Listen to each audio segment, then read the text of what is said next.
আসসালামু আলাইকুম বন্ধুরা, কেমন আছেন? আশা করি ভালো আছেন। আমি আল্লাহর মতো ভালো আছি। বন্ধুরা, আজকে একটা পুডিং নিয়ে আসছি। আমি সেদিনকার পুডিংটা খুবই খারাপ গেছে, তাই আবার আরেকটা পুডিং নিয়ে আসছি। বন্ধুরা আজকে আমি হাফ কেজির ভিতরে 4টা ডিম দেব। 4টা ডিম দিয়ে আজকে আমি পুডিং বানাবো। আমি 3টা ডিম ভেঙে ফেলছি, আর আরেকটা হচ্ছে যে 4টা ডিম দিচ্ছি এখানে।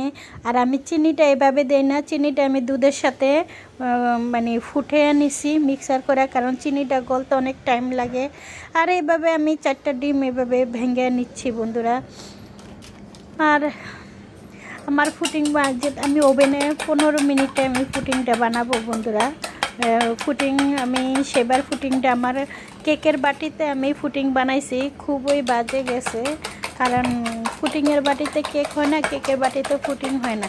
আর আমার আজকে একটা পুডিংয়ের মানে বাটি 5 বছর ধরে আমি ওটার ভিতরেই বানাই। আর সেই বুঝে নেই তো যে পুরন জিনিসে ভাতে বলে, তাই আমি এখানে এই যে দুধ দিয়ে দিচ্ছি, হাফ লিটারের মতন দুধ দিচ্ছি।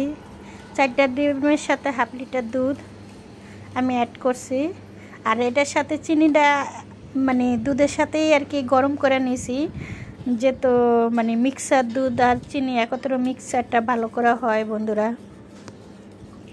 এতো আর আমার পুরনো একটা ট্যাপ টুপ খাওয়া একটা বাটি আছে, সেই বাটিটা আমি পুডিংটা খুব সুন্দর করে পুডিংটা বানাবো, সেই ভিডিওটা আর কি দেখাচ্ছি বন্ধুরা। সেবার আমার পুডিংটা খুবই বাজে গেছে। আর ওইটা মানে পুডিংয়ের বাটিতে কেকের বাটিতে কষে দিকে লেগে এরকম বাজে গেছে।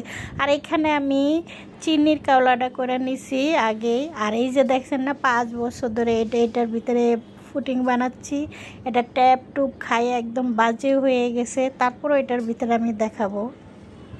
আপনারা বলতে পারেন যে এটা কি বাটি। আসলে পুরো কিছু কিছু জিনিস আছে যে ফালানো জিনিসও কাজে লাগে। এটা একবার আমি ফালিয়ে দিয়েছিলাম, তারপরেও এটা আবার রেখে দিয়েছি যে কোনো কাজে যদি লাগে। তাই আমি ওই পুরানটা দিয়েই আর কি আমি পুডিংটা বানাবো। আমি 15 মিনিট ওভেনে দিয়ে রাখবো। এতো বন্ধুরা আমার পুডিংটা আমি কিন্তু ছাঁকি না। এতো বন্ধুরা আমি 15 মিনিটের পর আসছি। 15 মিনিট আর 5 মিনিট আমি ফ্রিজে রাখছি। 20 মিনিট পর আমার পুডিংটা দেখো বন্ধুরা কি সুন্দর হয়েছে।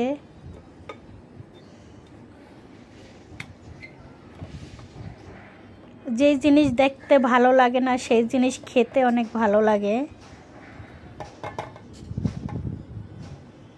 আর আমার ভিডিওটা যে যেখান থেকে দেখছেন লাইক কমেন্ট শেয়ার করে দেন বন্ধুরা।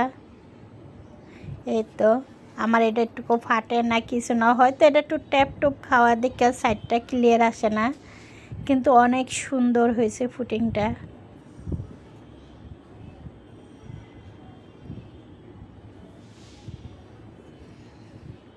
মাশাআল্লাহ কি সুন্দর একটা কালার আসছে। এই সাইডটা একটু বেঁকা হয়েছে, এটা সোজা মাঝখানে বসে না, আর একটু এ পাশে আসতো, যার কারণে বেঁকা হয়ে গেছে। কোনো সমস্যা নাই, ভুল তো মানুষের হয়। এখন এটা দিয়ে আমি চাকু দিয়ে এখন কেটে দেখাবো বন্ধুরা।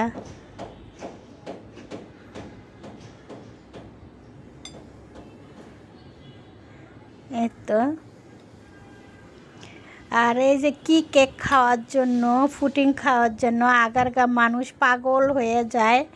এটাতে কি খরচ গেছে, অল্প খরচে দেখছে সুন্দর একটা আস্তে একটা পুডিং হয়ে গেছে।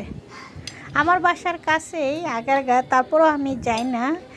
নারায়ণগঞ্জ বরিশালের থেকে মানুষ এসে কেক বিক্রি করতেছে, পুডিং বিক্রি করতেছে। আর এই তো যেহেতু আমি একটু ডায়েটে আছি, তাই আমি খেয়ে দেখাতে পারলাম না বন্ধুরা। খুব সুন্দর একটা পুডিং আমার হয়েছে।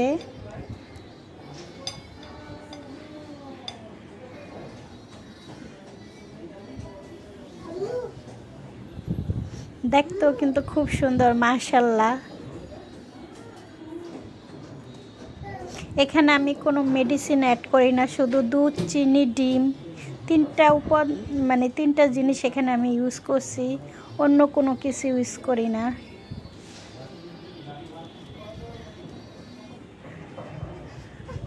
আর একটু ফুল দিয়ে একটু ডেকোরেশন করছি বন্ধুরা। ভালো লাগলে সাবস্ক্রাইব করে দিন। আল্লাহ হাফেজ।